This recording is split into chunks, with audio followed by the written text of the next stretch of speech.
to the Ventura Labs podcast, where we dive into the world of Bittensor and explore the latest developments and innovations. Today, we're joined by C.H. Egan, a seasoned expert in the crypto space, who shares his high-level perspective on the emerging landscape of decentralized artificial intelligence. We'll explore the big picture implications of Bittensor and how it fits into the broader narrative of AI, blockchain, and the future of technology. And now, to CH and the fourth Ventura Labs podcast. What is your background and how did you get involved with Bittensor? All right, well, I appreciate you asking.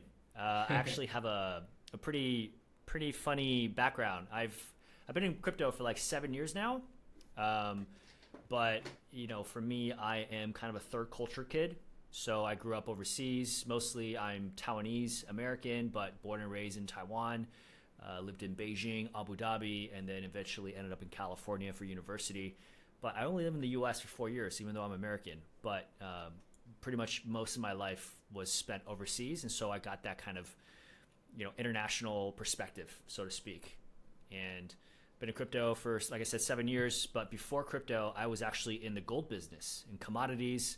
I worked at a gold refinery, so I understood the kind of value proposition for gold, monetary debasement, etc. And when I heard about Bitcoin, it made sense. But it's funny because the first time I heard about crypto, it was actually alts, and I thought it was a scam because I only read for Warren Buffett that it's rat poison squared. And so I brushed it off, never looked at it. And I think Bitcoin was like $400. ETH was just starting out at that point. So, it's just funny how it kind of brushed right by me and didn't get into it. But I've been in crypto now for 7 years. Got in about 2018, 2018-ish. 6 years, coming on 7 years. And I am a big BTC believer. Obviously, like most of us are, being in crypto. And so the first thing that I heard about Bittensor was actually that it had Bitcoin's tokenomics. And that kind of, piqued my interest because I was like, what is this thing? Okay, same tokenomics as Bitcoin, got the halving, and it's AI. Like, that sounds pretty interesting. And I think, in 2024, the biggest trend I think we can all agree on is AI, right? In 2022, you had OpenAI come out of nowhere. And by the way, AI has been compounding since I think the 40s. That's kind of the first time when kind of the concept of neural networks came to be. I think the 30s or 40s. It was like back in the day. So it's been compounding all this time, but really it's gotten to the point now with the launch of ChatGPT where it really just has gone bananas and super mainstream, right? So I think AI is top of mind for a lot of people in the investing circle, but just in the general public, that's the new technology, the new trend. Right. So with that in mind, when I had heard about Bittensor, it was actually just scrolling through crypto Twitter. So it's funny, my Twitter addiction, I call it I needed to make money, but yeah, that's really how I came across Bittensor. It was because of the tokenomics. And then from there, I just went down a rabbit hole. As you can see from my background, the crypto rabbit hole, that's what I do. When I find a project, I just research the hell out of it. I do all the due diligence I can. I try to get my hands on everything I can possibly find and try to read everything. To be fair, I am not an AI researcher. I don't know all the technicals of Bittensor and AI. Like the stuff that's happening in macrocosmos is groundbreaking, but honestly, I don't understand half of it, to be perfectly honest with you. And I think most of us are kind of on that same path. But I think overall, just thinking from first principle, thinking from, just how the world works and how nature works and how decentralization works, I just found it super, super groundbreaking. So, yeah. And you touched on this a little bit. You said you found it through Twitter. So what were your first impressions of the project? I guess since you entered from a community side is how you found it. So what are your first impressions of the project of its community? For sure. Actually, so when I found it, it was already kind of So I think I found it in March, I believe, February or March. So it was actually at a higher market cap, right? I think it was trading all time high was I think March maybe, I can't remember, but it was around that time frame. It was like a couple of weeks, 3 weeks before the Binance listing. That's kind of when I came across it, so it was quite high. But maybe a little bit more background. I currently work at a big exchange. We're a top 4 exchange called Bitget. We are, I think, the 4th largest in the world. I think we have like 85 million plus users. We do $10 billion every year. And so I essentially make a lot of the content. I'm the social media host. So if you come to our social media, you will see my face here and there on it. And so I've been working at the company for 2 years. But of course, like I said, my entire crypto journey, I've been on it for 6 years. So I come across a lot of projects. A big part of my job is, hosting Twitter Spaces. And so every week I have founders come and pitch me their project. I kind of get the insider look into their perspective. And to be honest with you, like I just have not come across a project as exciting as Bittensor in terms of what Bittensor is doing, the mission. It really has kind of a cult community behind it now. And I think it's because it takes after Bitcoin, right? Bitcoin inspired so much in Bittensor, obviously with the tokenomics and kind of, this mission of going against centralized power, right? But of course, instead of monetary institutions or government monetary irresponsibility, it's really more towards combating centralized AI, right? And the powers that be, should I say? So from my perspective, coming in via kind of the Twitter side, it was pretty fascinating to see these people that I follow, just them talking about their thoughts and sharing like, listen guys, this is the play. And I was like, okay, this guy almost never says this is the play, but he said this, and so let me explore. And I think it's pretty cool. And obviously now I am a massive Bittensor bull, and so my feed is just flooded with Bittensor content, which is hilarious now. But I went from seeing very little Bittensor content to now it pretty much takes up my entire feed. So it's pretty crazy. You're not the only one that found Bittensor through Twitter. Mog came on here and famously, in the documentary, he said Dreb Bongo is the reason he found Bittensor, and now Mog is the second biggest validator on Bittensor. And crazy. It's great that the community's so active and so many people are finding it. So, how did you end up forming this view of Bittensor that you have today in such a positive light? For sure. I mean, I think for me, I ventured down to kind of see what are some of the problems surrounding centralized AI, right? If AI is such a transformative technology and it's so disruptive across so many industries, what are some of these negative things that are happening with centralized AI? Obviously, ChatGPT is a great tool. I was using it all the time. Now I don't anymore because I used to use Corcel. Shout out Corcel because I honestly think it's even better. But point is, what are some of the things that are happening with centralized AI that perhaps is not so touched on and not so many people are aware of, right? I think for us being in decentralized AI, we that's kind of our shared common belief that we need to combat centralized AI. Obviously, there's a lot of merit to the things that they're doing. It's not all bad, but at the same time, there are a lot of issues with centralized AI, right? You have, biases, you have, access restriction from these companies. They're gatekeepers in a way.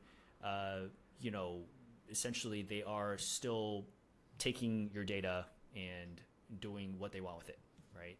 So there's definitely a lot of problems that are mired within centralized AI. And so that's kind of how I see it. I'm like, okay, is this a solution? And why is this a solution? For me, I think decentralization makes a lot more sense than kind of gatekeepers having everything closed source. I really believe that, shout out to JJ because this is totally his thing. He thinks that open source will eat software, right? Before it was software will eat the world. His take is like open source will eat software, and I completely agree. You know, when you have open source, everything is transparent for you to build on. I think the collective effort coming from everyone can contribute to a greater outcome instead of just a select few elitists who kind of control this technology and developing it in the way that they see fit instead of kind of like the collective way. So that's kind of how I see it. So you have this positive bias towards Bittensor because you see all the problems with centralized AI and what that can lead to. And then open source is a fundamental component of Bittensor. And a hard part of open source is building profitable tools on top of that. It doesn't make sense to a lot of people. How did you, or what is your investment thesis behind Bittensor, assuming you are an investor? Absolutely am an investor. It's actually my biggest position, to be fair, or should I say to be completely transparent. For me, I think AI is still kind of in its beginning, right? Obviously, ChatGPT, the tools that are coming out are just absolutely incredible, right? I mean, for me, I'm a millennial. I grew up kind of, I remember in the 90s, the dial-up modem type environment to now, like, everything is wireless, 4K HD. It's just incredible the progress, right? Now, I think AI it's still kind of like in its beginning terms of mass adoption. I think obviously ChatGPT is kind of the first, but we're 2 years in on the release of ChatGPT. So do I think AI will just get bigger and better? Absolutely. And so I want to catch that trend, right? Some of the catalysts that you have coming up, you have, GPT-5 coming up. You have, I think just there's so many different things that are happening within AI that most people don't even know about yet, right? Supposedly the AGI, right? That's a big goal that they're currently working towards. But if that does become a reality, I would rather have kind of open source and the collective intelligence behind it than a few elitists controlling it, via their closed source gatekeeping technology. So fundamentally, I think open source decentralization makes sense. I mean, you just look at Bitcoin. Bitcoin is a $1.2 trillion asset. It's just a decentralized open source network, right? Of people kind of aligned on the same incentives. And it then created the biggest supercomputer in the world. And if you look at the biggest banks in the world, the top three combined in terms of market cap, they're still smaller than Bitcoin. And that speaks volume, right? And that decentralization can grow to such scale that will surpass any sort of centralized entity can with all the resources that they have, right? Because it's kind of this organic thing that kind of lives and breathes and expands, right? That's kind of how I see it. How do you see Bittensor fitting into the more general decentralized AI, decentralized infrastructure landscape? Would you put it in one of those categories? So, I think if you study Bittensor, you will kind of see that it's in its own category. It takes up the whole AI stack, right? I think a lot of projects in the decentralized AI kind of sector, they take parts of the stack, right? Some just do decentralized, data scraping. Some just does, very specific tasks within AI, right? But Bittensor is kind of this decentralized neural network, right, where they can take up the entire stack in AI, everything from, the very beginning to the very end. The whole entire thing is available on Bittensor instead of kind of splitting it up and decentralizing it that way. So I think that makes a lot more sense. And because of the incentive mechanism, it was really attracting the smartest people into the network. I mean, you look at some of these subnets, some of the owners, the miners, some of these people are just the smartest people, right? You have like NASA engineers, you have Harvard, MIT guys, if you just do some digging and you listen to some content, some podcasts, you will see some of these people are on paper, so to speak, like some of the smartest people in the world, right? In my latest video, I mentioned Bitmind and the person who is now working on it, which is David Lowy. This guy was the CMO at Google and turned VP, and he became the founder of Capital G, which is Google's kind of like equity investment arm that manages $7 billion. And now he's working on Bitmind on a subnet, right? So I just think you want to go where the talent is. You want to go where the attention is. And Bittensor is the leader in this category. And for me, I've been in crypto long enough where I know, honestly, the safest, smartest bet is actually just to bet on the winners. Because I've tried to chase 100x. I've tried to go with the microcaps. I've tried to do all these different maneuvers to try to, quote unquote, maximize my gains. But at the same time, you are opening yourself up to way bigger risks when you do that. And so why not just, concentrate your bets, go in big, have volume, have size, and just ride the winners, because that's where the liquidity is. That's where the mind share is. That's where the attention is. I think that's the winning strategy. And honestly, for me, it's been paying out because, like I said, even though I learned about Bittensor on a slightly higher end, it was towards the all-time high when I first started hearing about it and learning about it. And it just kept dipping. And the more it dipped, actually, the more excited I got, because I'm like, oh my goodness, great. I like even better entry point. And I just averaged down and I kept buying. And as it went down more, I bid up even more. And so I increased my size the more it went down. And on this last jump, I'm super excited because I positioned myself appropriately, because I did the research, I have built conviction, and I went in big. And so I think that's for me, that's the winning strategy. And I think we're still a lot bigger upsides from here. So for context, you got in on Bittensor around 15 billion fully diluted market cap, because that was about the peak back then. And you saw a drawdown of 80%, and you thought, this is my opportunity. Yep. 100%. Oh, give me a sec. It shuts off real quick. Yeah, I think your camera went off. Oh, there we go. We're back. We're back. Oh, I mean, you touched on a lot of great stuff there. You went from Bittensor being a full AI stack top to bottom, while these other cryptos will focus on specific layers in that stack. And it sounds like your main investment thesis is to bet on the winners. What made you realize Bittensor was a winner, or is the winner? Great question. Great question. Well, if you just look at if you go on CoinGecko, CoinMarketCap, you can look at the AI category. Excuse me.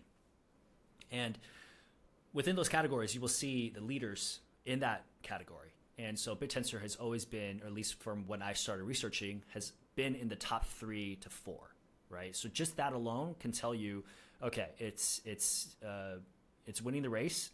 And if I look at some of the other protocols in that race, you have Fetch, you have Near protocol, which technically really isn't an AI chain. It's really an L1 that has a lot of AI components to it. But I think what's really cool about Bittensor for me is it's the 0 to 1. It's the innovation, right? The Yuma consensus, it really is the innovation behind it. It's kind of this flexible consensus algorithm, which is, I think, super cool. And you need that for something like AI, right? It's not just 0 or 1.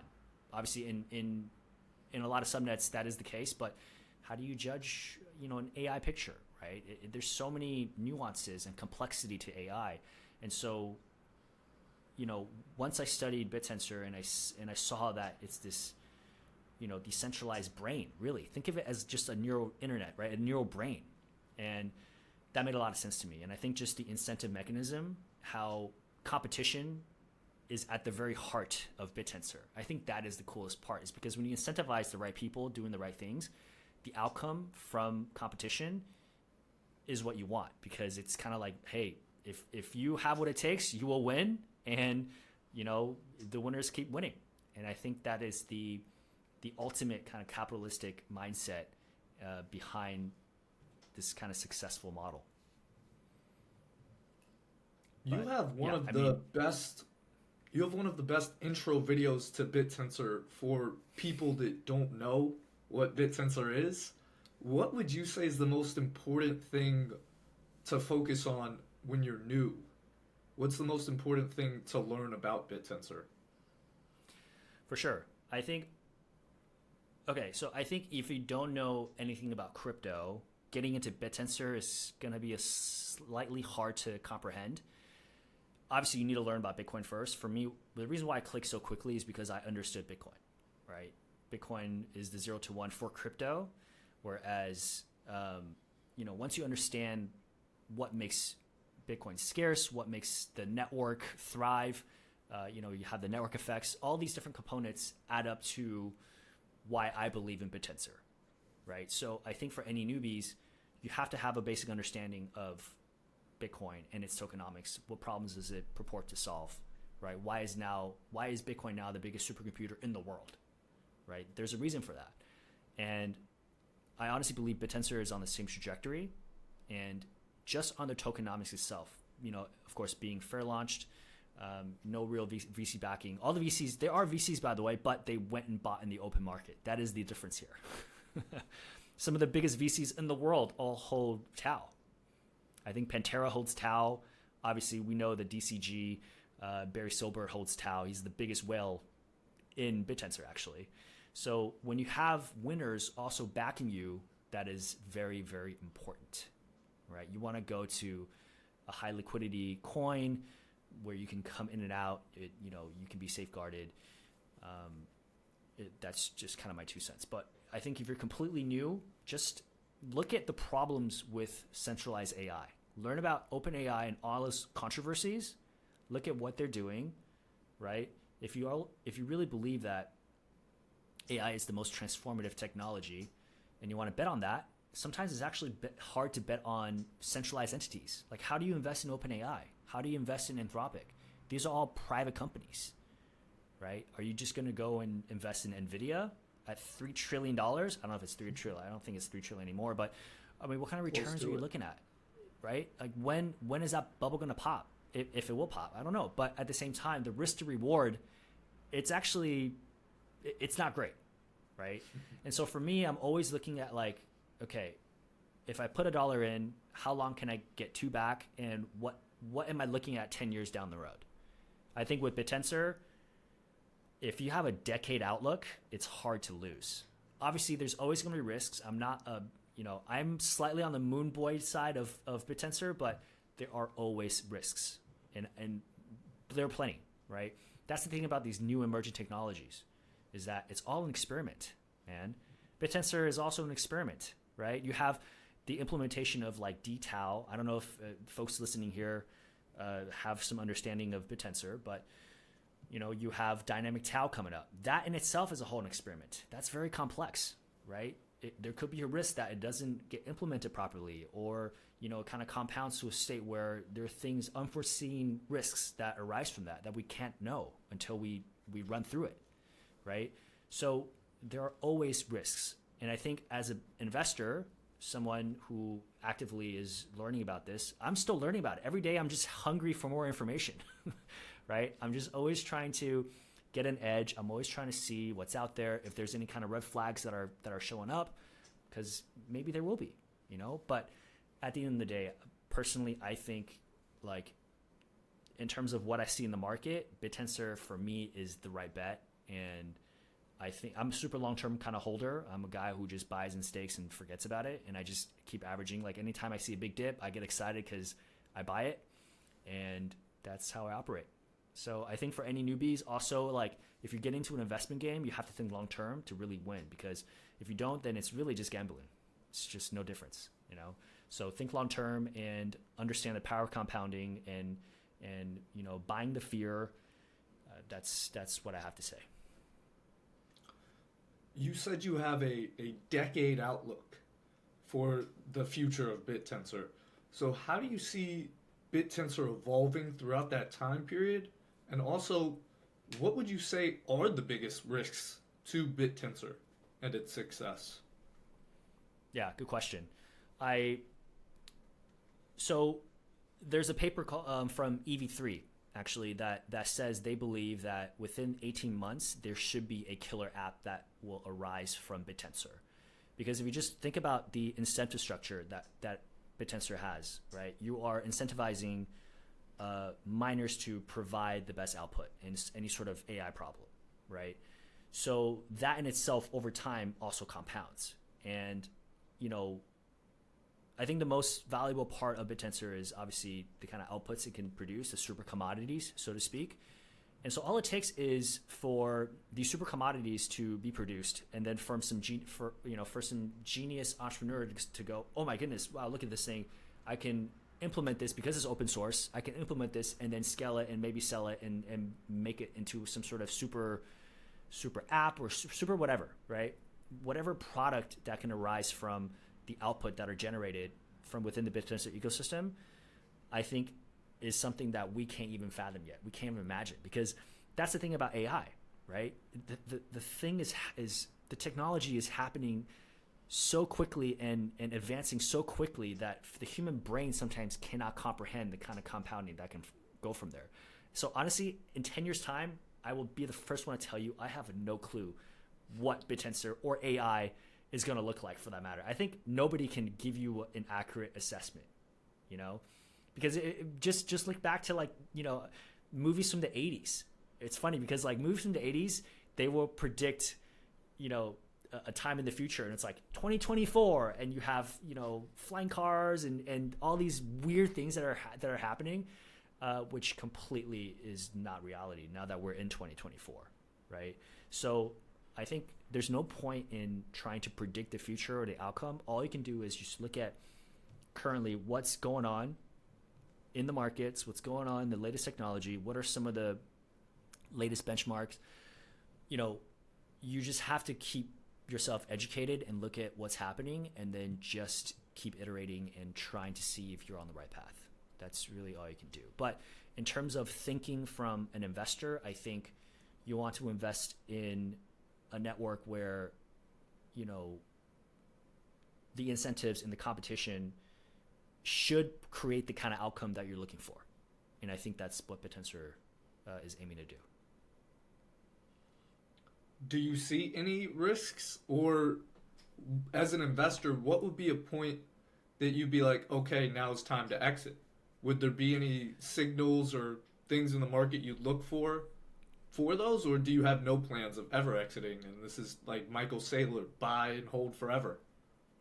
Right. So I really, man, this is something I kind of struggle with, to be honest with you, because, you know, like I mentioned, I've been in crypto for 6 years. I have made a ton of money, and I've lost a ton of money. I've been through, you know, more than a full cycle, right? Obviously, you know, the cycle is 4 years. So I've been in crypto since 2018. So I've made a ton of money. I wrote it up, and I thought I was on top of the world. I was kind of semi-retired. And that's actually how I got into content creation. So I'm a content creator, and that's how I got my job at Bitget. But at that point, I was riding high. It was my first cycle. I was very naive and a newbie. And long story short, I did not take enough money off the table. And so I you know, wrote it down as well. And so for me, it's like, I've been through it. I understand what it takes to get to the top, so to speak. But then, like, if you don't take profit, you can very well write it down as well. So I think there's two sides to it, right? There's one side of, like, okay, if you have income, right?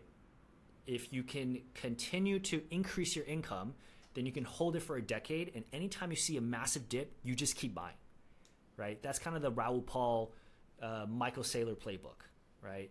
Where you just keep buying on any dips and you compound your coins. The goal is to get as many coins as you can, right? If you really think that this is the play for a decade, right? If you just look at Bitcoin, if you employ that strategy a decade ago, right? And if you just kept buying anytime there's a crash, today you are sitting super pretty, right? So that is one way to do it. Another way to do it is you have to understand market psychology. There's going to be massive hype, extreme greed, right? you're gonna get to a point where your grandma's gonna be calling you, being like, "Hey, how do I buy this Bittensor thing?" And that's when you know, oh my goodness, I got to get the hell out because people who don't know anything about this thing is hitting me up for it. And that's actually, it's funny because in 2021, I was the crypto guy in my circle, right?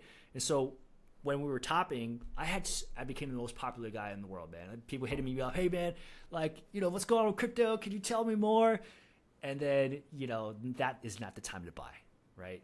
So at that point, like, do you take some money off the table? I think it's probably smart to do, right? But then again, like, dude, I think that's general crypto. But then I honestly think Bittensor, it's its own kind of league, man.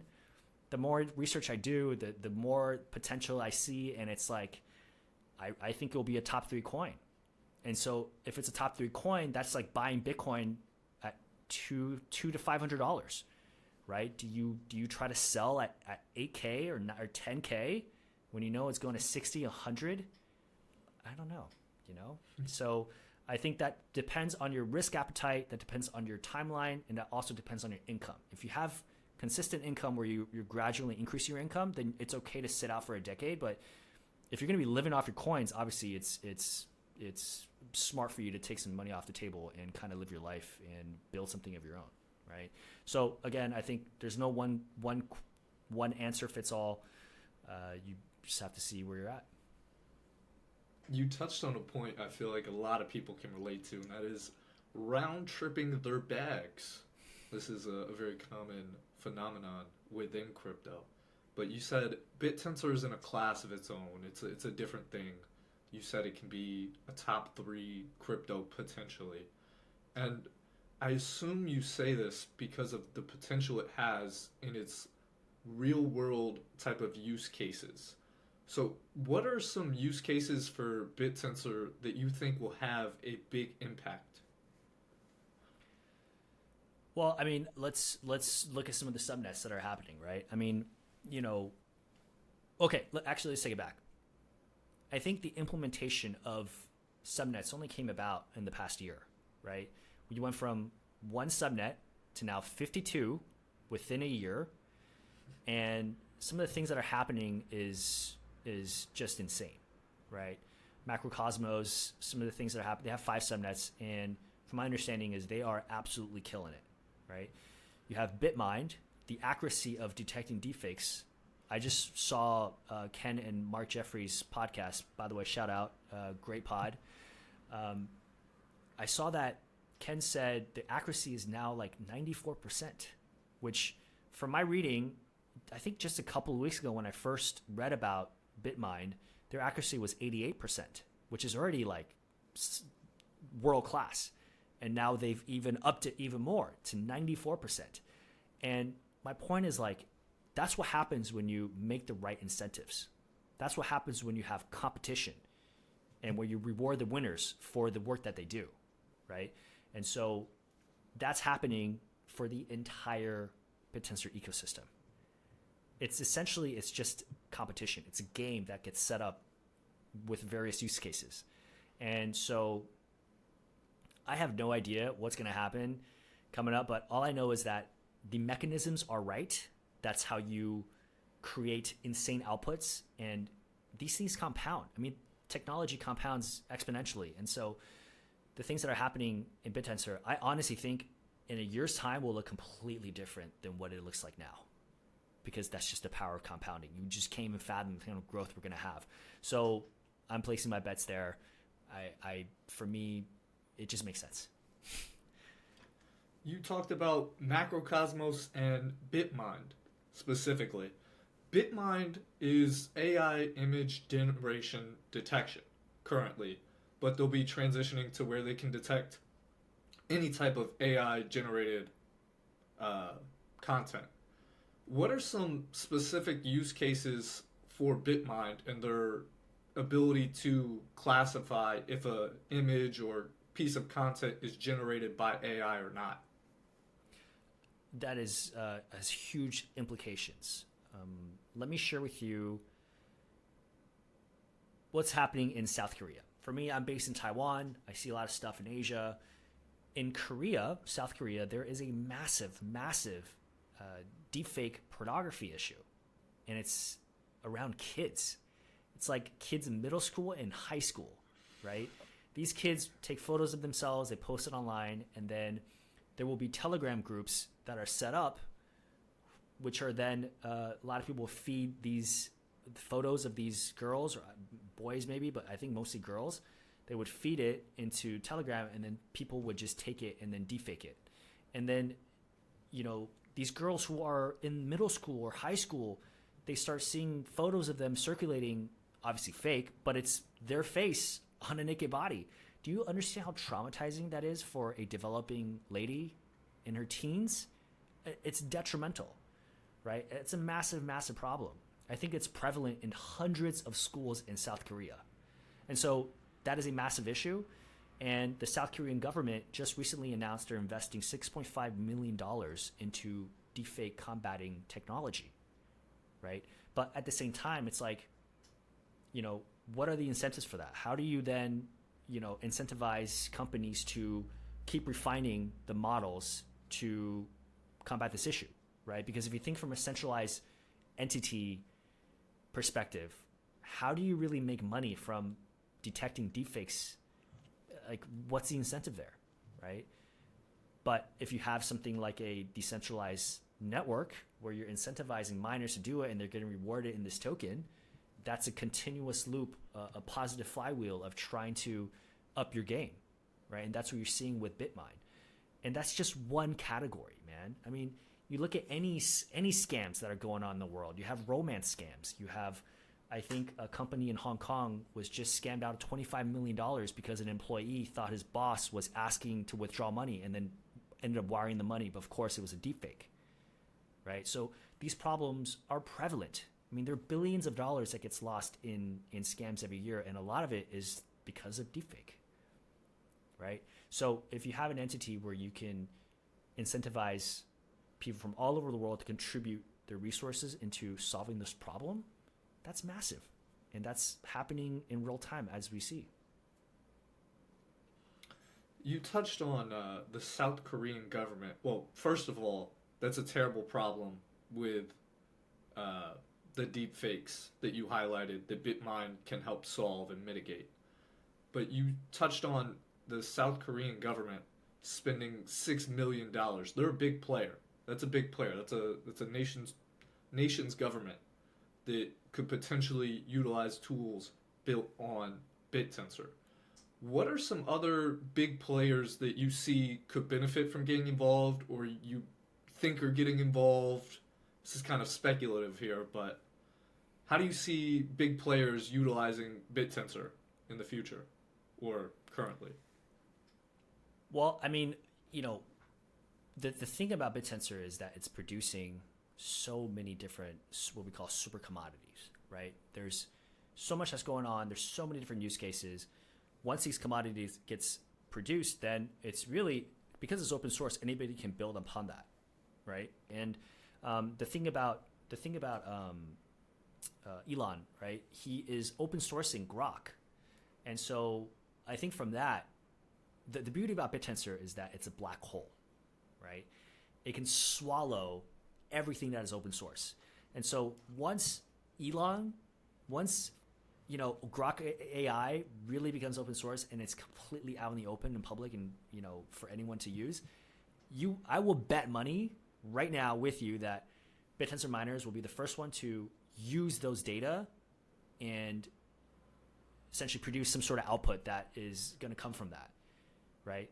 And so I think that's the beauty too of Bittensor, is that anytime there's any sort of breakthrough anywhere that's out in the open source, that's available for usage, people are incentivized to use whatever resources they can to get an edge, right? And so that's the beauty of Bittensor, is that all of these things, people are always constantly on the lookout, like, okay, where do I get information and data to get an edge, to get more tokens, right? That's the incentive structure that's set up. So I think that's super, super cool. And so just that alone is groundbreaking, because if you look at what's going on with closed source AI, it's just top down, right? You're not constantly on the lookout for maybe you don't have the resources to constantly be on the lookout. I mean, that's the thing about open source is that so many different people from all over the world are constantly doing their own thing and trying to get an edge. And so fundamentally, I think that's very, very different. But yeah, in terms of use case, BitMine, I think that's a massive use case in that it's not even just Elon, right? I mean, any sort of social media can utilize this, right? Meta, I think Meta is working on something like this internally, but at the same time, any sort of social media platform can utilize something like BitMine. It's very easy to comprehend. But again, there's like 50 different use cases that's going on within Bittensor, so its possibilities are endless. You mentioned Meta and Elon there. So these are kind of two of the biggest players in the social media space that have centralized. Elon leans a little more towards decentralization. Where do you see Bittensor fitting in that centralized versus decentralized battle? I think because Bittensor is a open source platform, Meta, Grok, anybody can plug into Bittensor. And I think that is super cool because Grok can't just plug into Meta, right? There's conflict of interest there. Maybe there's a way to make that work, but it's not open source. It's not just permissionless. That's the key word here. It's not permissionless. So with Bittensor being permissionless, anybody can plug in. And if you just look at what's happening with Bitcoin, how it became the biggest supercomputer in the world, being open source, I think Bittensor is on the track to become that, but for AI. And so if there are any companies who have a demand for any sort of AI output, they can look to Bittensor to see if it's something they can incorporate. And I think that's very powerful because that's like any company in the world can look at what's happening in that platform and go, oh, actually I can use this, plug in, and then boom, right away, use all the code base, and that will generate even more value for Bittensor, right? At the end of the day, it's important what's happening with all the machine learning models, all the outputs that's happening. But at the end of the day, Bittensor also, is built on speculation, right? There's a lot of speculation in AI, and that's the big trend. And there's, all the things that are happening with NVIDIA. There's a lot of hype there. And so I think that trend will continue. I don't think we've seen the massive AI hype yet in crypto. When you have a massive AI hype, it's like you get to the 100 billion sort of mark for the entire segment, right? More than that, actually. That's per project. Sorry. So the leader within the segment is like gets to like 70 to 100 billion by market cap, a single project, right? I think right now the entire AI crypto sector is like 30 some billion dollars. The entire thing, right? I think potentially on the next massive leg up, if we get some sort of insane money printing again, which is inevitable, by the way, if we talk a bit macro here, if you're just looking at what's going on with crypto in general, not even just Bittensor, there's monetary stimulus that's going on lately from China. The US is coming. They just had rate cuts, but the debt is so unsustainable that they have to print their way out. And so I think, judging from what I've read, the printing that is about to commence is going to be greater than what happened in 2021. I mean, just think on that. So what happened in 2021, you have the entire, not just crypto, but world markets, pretty much all asset classes, everything inflated exponentially, especially crypto. Crypto is the fastest horse when something like that happens, right? So for me, it's like, okay, if the next uptrend, if we're looking at, monetary loosening, right, where central banks around the world start loosening their policies, start printing money, cutting rates, stimulating the economy, the printing of money is just going to be bananas. And that's where we get back to the banana zone, right? And I think the next time we get to the banana zone, AI is going to lead the charge, not just because of the hype cycle for AI itself, but the monetary the fiat debasement that's happening is going to flood all the fiat into the market, and AI will be the biggest beneficiary. I think. Judging from the past performance recently, AI and meme coins. As much as people who are in crypto for a long time, a lot of them kind of badmouth meme coins, but at the end of the day, that's what people want right now. And I think those two categories will outperform a lot of different crypto sectors coming up. So, yeah. You touched on a ton of different things there. You touched on macro cycles with liquidity. You referenced Rao Powell and his banana zone. You talked about how Bittensor is permissionless and is kind of a neutral source that these centralized places can plug into. I guess where we'll go here is kind of like Bittensor is very diverse, and if you kind of take a step back, if you look at Bittensor through the framework of an economic system like capitalism, what would be the broader implications of this perspective? Great question. If we just look at blockchains, right? How do ecosystems attract builders to come build on their chain? A lot of times it's through grants, right? If you look at any of the big dogs, you look at Solana, you look at I think Polkadot, they all had grants, right? And when you get people to come build there, you give them a grant, and then what, right? What is the incentive for them to keep going and keep refining what they're doing and keep iterating, right? The incentives aren't aligned. Incentive is everything. If you look at Charlie Munger, what he said, if you show me the incentive, I will show you the outcome. And that holds very, very true with what Bittensor is doing, right? If you can set up the right incentive structure and you can promote competition, then people will keep iterating because they're incentivized to. And what that means is that the outcome that is being produced keeps getting refined and keeps getting better over time. And when you have all these different subnets on the same grind, on the same incentive structure, the thing just keeps expanding and gets better and better and keeps compounding. So if you just think from that principle, that is groundbreaking, right?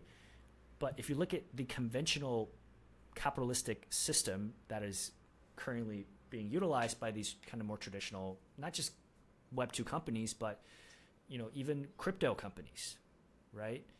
How are these incentives structured? I mean, that's why you have a lot of these, hyped up coins where they just boom and then they dip and then it's just a flat line for the rest of their tenure, right? There's no incentives. Like the incentives aren't correct. And so I think we just always come back to this, right? The incentives run the world, and Bittensor has just the most incredible, groundbreaking incentive system that I've seen. Simple as that. I think a lot of times people think investing is so complicated and there's a lot of nuances to it. Don't get me wrong, but sometimes just simplify things. Just think from a first principle standpoint. Just think like, what do you hold true that is the absolute kind of atomic level? What is absolutely true, right?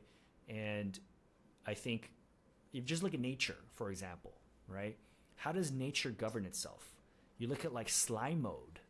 Like what does slime mold do? They kind of like expand and then they spread. It's not like a top down, there's a social hierarchy in nature. It's not like one thing kind of looks down on everything and controls it. No, it's like I'm expanding, and then where I can find energy and nutritious things, I go towards that, and then I take that in, and then that becomes me, right? That's how nature operates.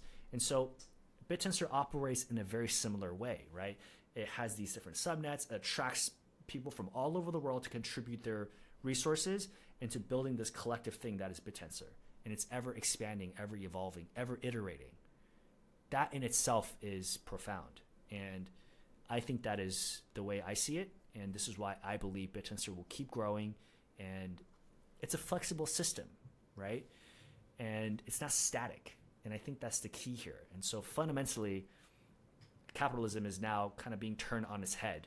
Instead of having to go out there and look at, people's temper and asking them for money, no, actually, I can just flip it on its head, and I can right away I can design something, make sure it runs smoothly, and then I can start earning money. And then from there, I can iterate and keep iterating because of the competition. Because if I don't, then I'm going to get kicked out of the network because I can't compete with others. I think that in itself is absolutely mind-blowing. You touched on a interesting, I guess, metaphor there with the slime mold and it going out and finding energy, then sucking that in. In the crypto space, the communities that have the most energy are the ones that typically are the ones to succeed. The communities with the most energy are probably more often than not the meme coin communities, because those are a lot of times based off pure hype and speculation and momentum. So how do you relate those ideas of like traditional crypto and finding energy in the communities to Bittensor? Or what are some similarities you see between the two? Absolutely. So I recently made a meme coin because if you're in crypto, then you know this gentleman by the name of Murad.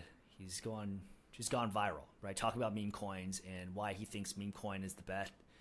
Now, I think there is a lot of positive traits within meme coins because it's not like VCs can just dump on your ass, right? It's not like just all insiders getting in and dumping on you. Obviously, there's a lot of rug pulls in meme coins. I'm not saying that doesn't happen. But at the end of the day, like a lot of stuff that Murad touches on, I think makes a lot of sense because it's essentially just forming the community, right? Community that believes so deeply in what you're doing that it becomes like a cult. It's like a cult-like community where they just don't sell, right? And so if let's not even use meme coins. Let's use Bitcoin, for example, right? 60% of Bitcoin is essentially just long-term hodl, pretty much at all times, right? Why is that? Because people believe in Bitcoin, like as a religion, literally. Like Bitcoin maxi is a term because of how many people are like Bitcoin or nothing, right? Michael Saylor personifies this. He's literally, there is no second best, right? That's this whole spiel, which 100%, for me, I obviously thoroughly believe in Bitcoin. But at the end of the day, it's like that kind of community is what you want. And that's how a project finds success, is when you have this kind of community backing it, right? And because Bittensor, what they're doing is fighting a very similar mission, but kind of like centralized power AI. We're fighting that battle. But of course, it has the same tokenomics as Bitcoin, right? It's scarce, it's finite. There's 21 million. It follows the same halving schedule. And so Bitcoin maxis, people who are attracted to Bitcoin and people who maybe find Bitcoin to be kind of their religious calling can very easily look at Bittensor and go, I get that. I understand, right? And so I think the tokenomics obviously has a big part of it. The fair launch, the founder, obviously being a big Bitcoin believer and taking inspiration from that and developing Bittensor, I think all of these contribute to this kind of cult-like community that Bittensor has formed. But, and also full, let's be transparent here, full disclosure, I do not think Bittensor Tau is a meme coin. Obviously not. It's so much more. But at the end of the day, everything is a meme coin. Bitcoin is a meme coin, right?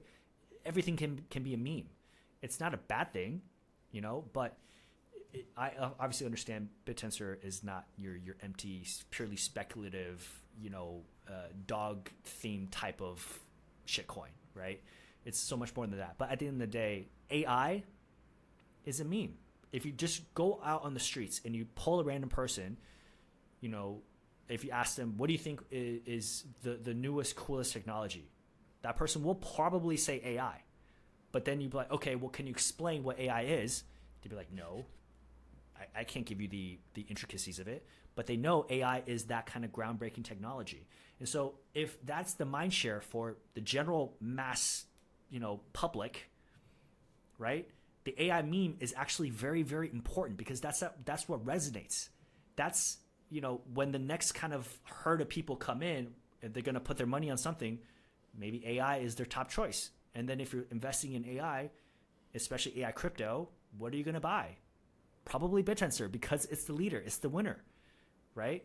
It's now really considered kind of the blue chip within AI crypto, right? And so building off of that, I think it's important to look at meme as a cultural phenomenon instead of just like this empty pump and dump type, meme animal bullshit. Excuse my French, but like that's really how I see it, right? Is that you want to play to the kind of cultural phenomenon that's happening within our society, and AI is a huge kind of next up and coming thing. It already is, right? If you look at Google search trends, AI is on the up and up, right? It's on the up and up. And so, sometimes I keep things very simple. And so for me, it's like, okay, what's the next trend? Where is the general public, most people, where would they see the next breakthrough of technology happening? Even though most of them will not know, it's AI. And again, bet on the winners. You have the Pareto principle where 20% of the top protocols, and this is not just for crypto, this is for everything in the world, right? 20% of the top players will take 80% of the value, right? You look at the Mag 7, you look at the S&P 500, the top few companies swallow all liquidity. Not all, most liquidity, right?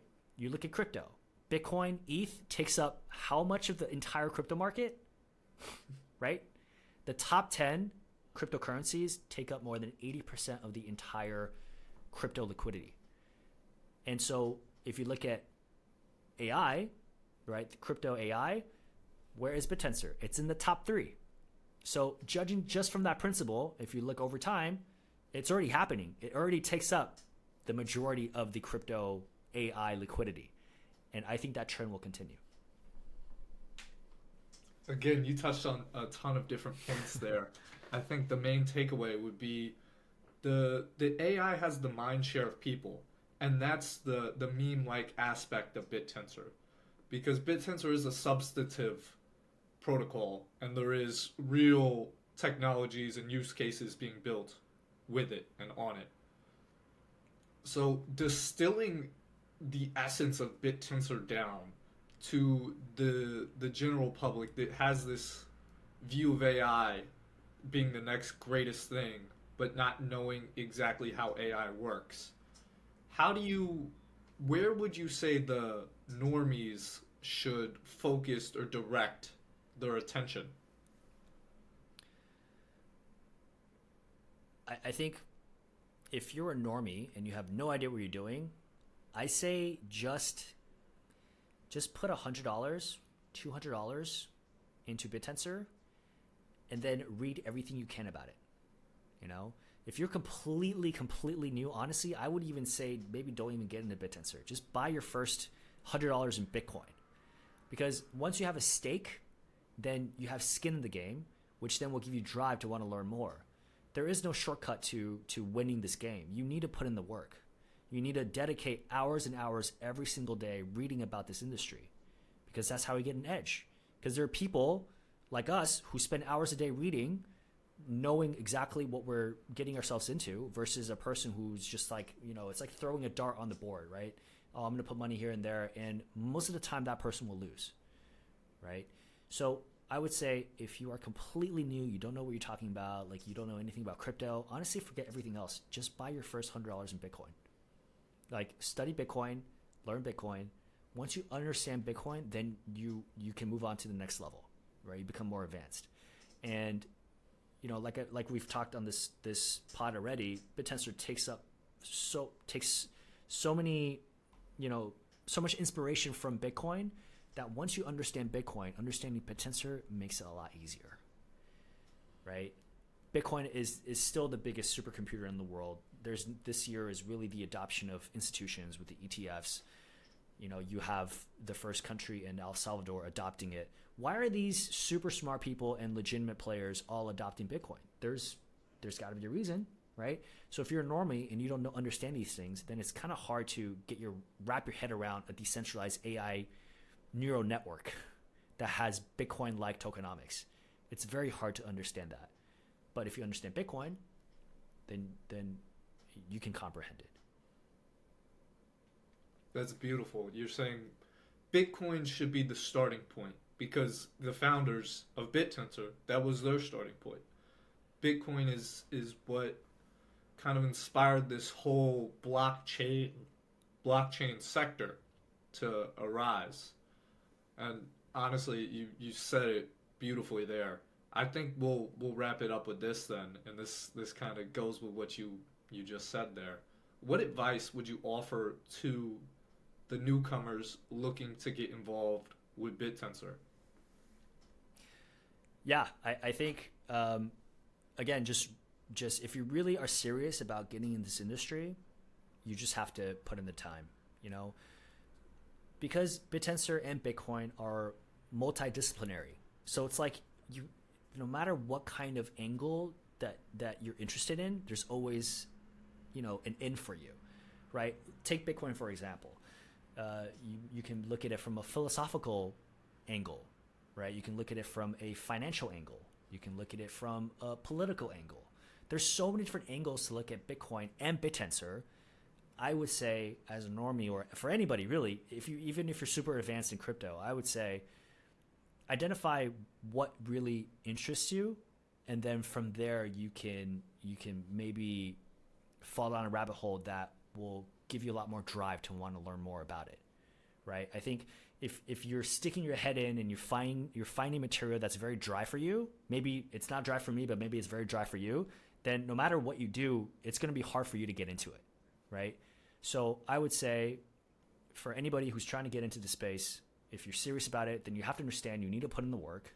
There's going to be a lot of hours you got to put in, but the good thing is once you get into the game and you start making some money, then man, you start getting so much drive to be like, oh my God, I can make money from this thing. You're sitting in my room. Awesome. Like let's do some more of this. Right.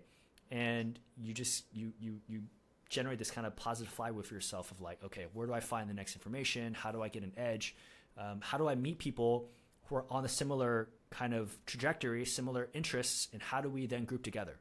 Right. I mean, Grant, we're new friends and I love your vibe. This is, why we're doing this, but we're on this kind of similar trajectory in that you're making content, I'm making content, we're both Bittensor bulls, and now we've connected, and now we chat and we push each other, and I think that's great. And so for anybody listening who wants to get into space, seek out other people who are on a similar path, because you keep each other accountable. You can chat about this kind of stuff, and you push each other, and I think that is the key. Again, you are the average of your 5 closest friends, right? So for me, I'm always trying to up my own level, but then I know my friends are also trying to up their levels. We push each other, right? All my closest friends, almost all of them are in crypto, and we just share information with each other. We try to give each other an edge, and I think that's all you can do, right? And that's the beauty about the internet, is that billions of people are online. You can easily find people on Twitter, on other social media that share the same interest, and you just reach out, just like you did, Grant. And now this is happening, which is great, So hats off to you for doing that, and I'm really happy that we got to meet and hang out and talk, and I'm excited. Hopefully we can do something in the future as well. Absolutely. CH, thank you. Thank you, Grant. Later, guys.